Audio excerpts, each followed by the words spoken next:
dels aspectes més importants a aclarir en el procés d'independència de Catalunya és definir la viabilitat econòmica del nou estat català abans i després del procés d'independència. Començarem per la probable projecció econòmica de l'estat espanyol en funció dels índexs indicats pels organismes internacionals com el Fons Monetari Internacional o la pròpia Unió Europea. Segons el Fons Monetari Internacional, el PIB espanyol baixarà el 2013 i s'anirà estabilitzant al voltant de l'1,8 fins a l'any 2020. Això ens portarà a un PIB de 1,22 bilions d'euros al final d'aquest període.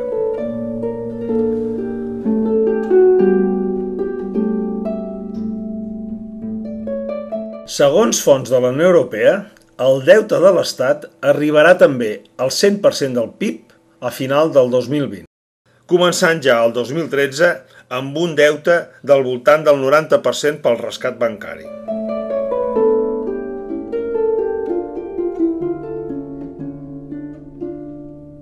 Segons el Fons Monetari Internacional, aquest any les administracions públiques arribaran al dèficit del 7%, per seguir amb un 3% el 2016 i 1,5% el 2020.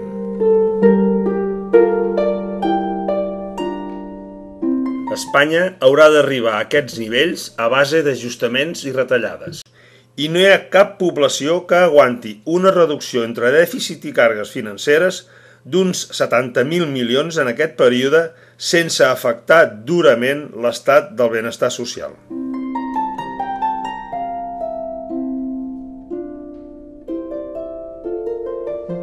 Sense la possible recuperació del sector de la construcció, els nivells d'atur aniran del 26% actual a un atur estructural d'aproximadament el 19%. Això vol dir que no hi ha feina per a tothom.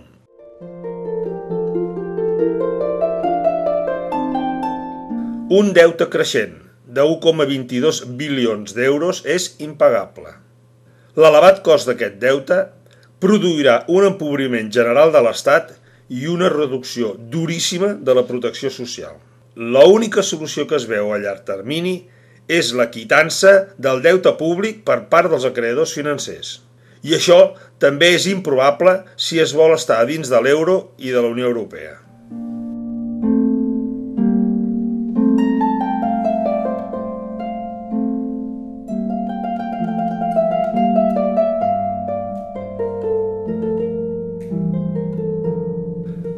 Per projectar la situació econòmica de Catalunya dintre del context espanyol, hem extrapolat el PIB català en funció de l'evolució suposada per Espanya. El deute actual arribarà a quasi 50.000 milions d'euros.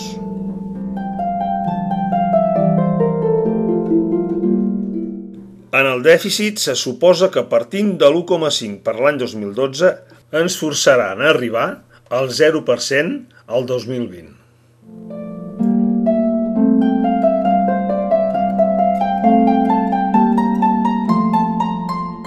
Aquest supòsit ens porta a unes retallades aproximades de 8.000 milions d'euros en el període 2012-2020.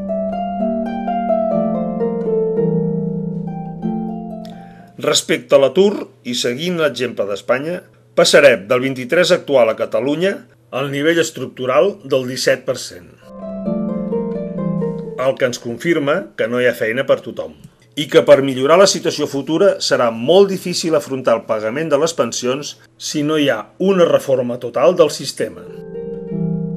És a dir, dintre de l'estat espanyol, Catalunya seguirà la mateixa evolució però agravada pels incompliments en els acords sobre inversions i tenint que pagar uns interessos del deute al 5% a l'Estat, quan ell només en paga entre un 2 i un 3%.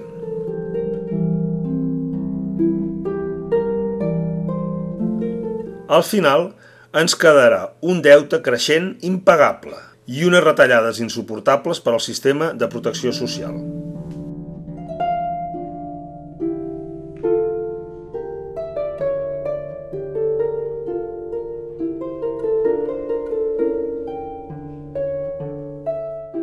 En el procés de projecció de la Catalunya independent s'ha suposat que el PIB seguirà la mateixa evolució que en el cas anterior.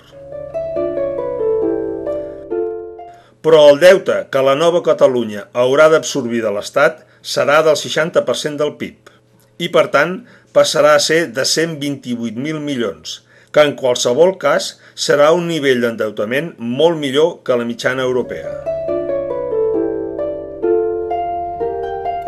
Respecte als ingressos, aquests es veuran automàticament incrementats pel dèficit que actualment tenim amb l'Estat.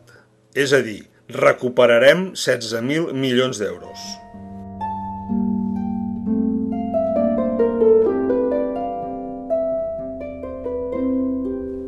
Les despeses es veuran incrementades amb 4.000 milions pels serveis addicionals del nou estat i en 2.000 milions per recuperar part del benestar social perdut en les darreres retallades.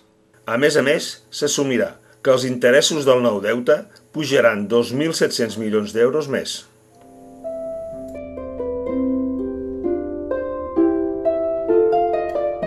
Amb tot això, ens quedarà una situació envejable de deute a la baixa del 45%. Al mateix temps, en lloc de dèficit, tindrem un superàvit d'entre 5.000 i 7.000 milions a l'any.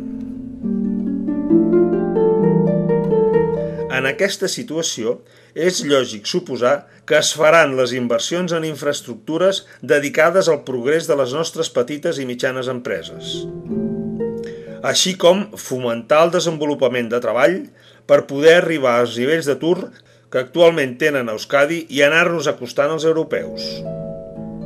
Així, millorarem les nostres possibilitats de reforçament del sistema de pensions que ja avui en dia és netament contribuent dintre de l'Estat.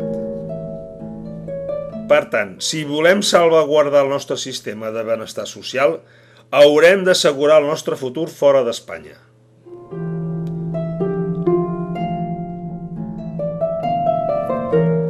Independència és igual a futur sistema de protecció social.